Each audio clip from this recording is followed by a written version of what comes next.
Kembali lagi bersama kami di DG Financial. Kali ini kita akan membahas tentang saham REITs atau Retailer Indonesia Tbk. Nah, di sini ada presiden direkturnya yaitu Kartika Hadi, kemudian direkturnya ada Henry Ristian Wijaya Lau. Untuk alamat kantor mereka ada di Generali Tower di lantai 18 unit D. Nah, kalau kita lihat di sini, kami lihat harga sahamnya itu dia meningkat langsung arah ya kalau tidak salah di hari sebelumnya sekitar 20%-an, tapi kita lihat gimana dan kinerjanya. Ini arah atau apa ya, pokoknya dia meningkat cukup tinggi. Nah, ini nilainya itu dia 1 tahun penuh, tapi bentuk itu dia rupiah. Custom banknya dari 170 miliaran sekarang menjadi 187 miliaran. Dan kalau kita lihat ini persediaannya dia meningkat sekitar 1,2 miliaran ya. Nah, ini total asetnya kita lihat dari 774 miliaran menjadi 825 miliaran. Berarti peningkatan asetnya ini cukup besar, tapi kalau kita lihat EBITDA pun meningkat juga. Kita bandingkan dengan ekuitasnya nanti. Nah, tadi dan kita lihat kalau yang persediaan tadi dia meningkat. Total hutangnya dari 15 miliaran sekarang menjadi 19 miliaran. Berarti kalau ini meningkat sekitar 3 miliaran gitu. Total ekuitasnya sendiri dari 758 miliaran dia meningkat sekitar 40-an miliaran ya. Nah, pokoknya dia meningkat cukup banyak. Ini berarti peningkatan ekuitasnya masih lebih besar daripada peningkatan hutangnya sendiri.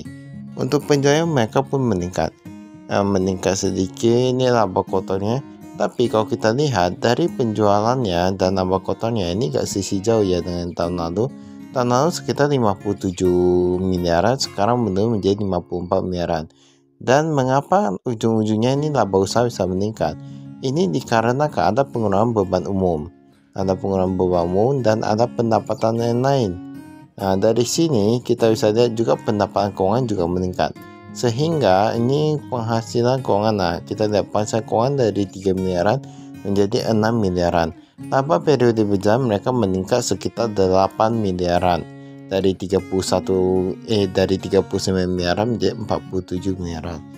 Nah, dari sini kan kita bisa tahu 8 miliaran, kemudian kita lihat persediaannya pun meningkat. Yang membuat mereka jadi untung itu sebenarnya bukan karena penjualannya meningkat, tapi karena pendapatan keuangan, karena mereka efisiensi. Nah, dari situ ya. Nah, jadi ini bukan karena penjualan. Kita lihat pembayaran kepada pemasok dia meningkat, tapi ini ada gabung sama karyawan dan lain gitu. Dari sini kita bisa tahu sebenarnya kami lebih memiliki perusahaan yang dia penjualnya meningkat, ibaratnya labanya meningkat karena penjualannya, bukan karena dari efisiensi atau dari yang lain-lain dari pendapatan keuangan. Karena mengapa? Kalau dari situ berarti sama aja kita berinvestasi di perusahaannya. Nah, kan kita berinvestasi itu kan gunanya untuk kita terima bunga yang lebih tinggi, banyak imbal hasil lebih tinggi dari penjualannya. Ini kalau dari pendapatan keuangan berarti kita sendiri tahu di obligasi pun bisa ya. Nah, intinya kayak gitu ya kalau menurut kami. Dan ini lebih ke efisiensi kalau menurut kami ya. Ini kesampingnya. Ini kasnya dia meningkat kas di bank dari 199 miliaran menjadi 177 miliaran.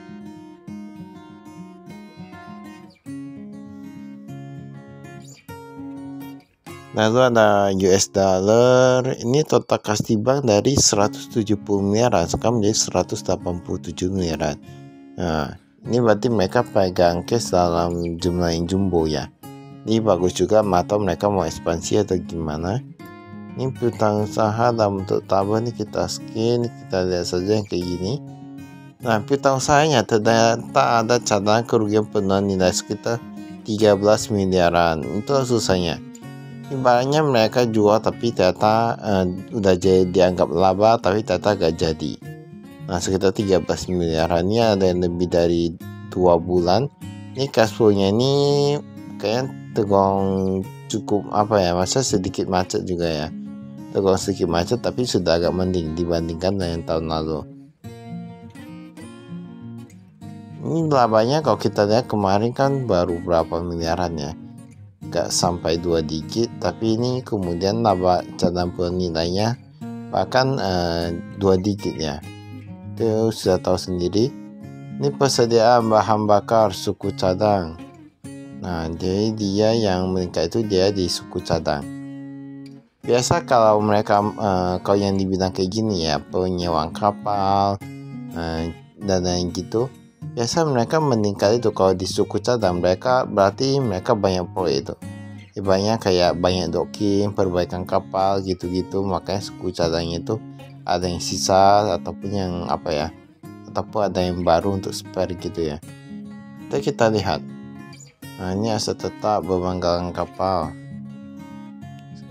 Awalnya kalian pikir persediaan itu meningkat karena minyaknya, ibaratnya bahan bakarnya ini di atas suku cadangnya. Utang usaha ini dia berkurang, tapi yang kami kurang suka, mengapa mereka perbandingannya dengan yang kuartal 2 2024 dengan yang 30 Juni 2024 itu kenapa ya kayak gitu ya? Mengapa gak langsung saja dari yang 2023? Ini pemegang saham bisa kita di sini dia gak ada perubahan pendapatannya. Nah, untung pendapatannya ini dibandingkan dengan yang 31 Desember 2023.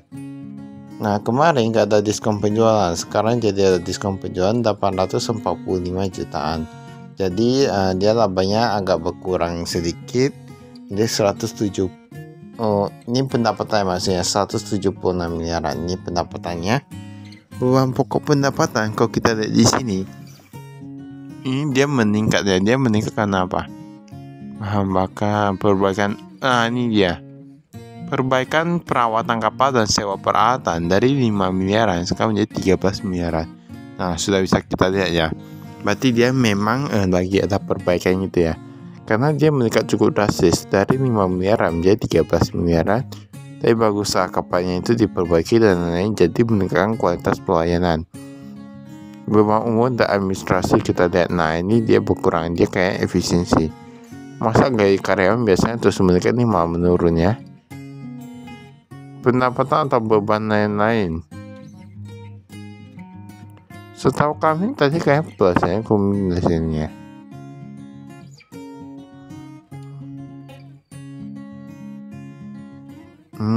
Kita lihat.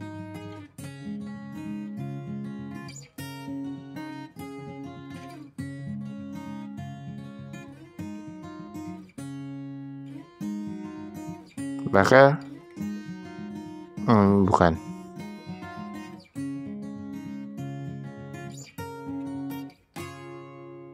Bahkan itu saya ada kami. Sekian, terima kasih, saya investasi.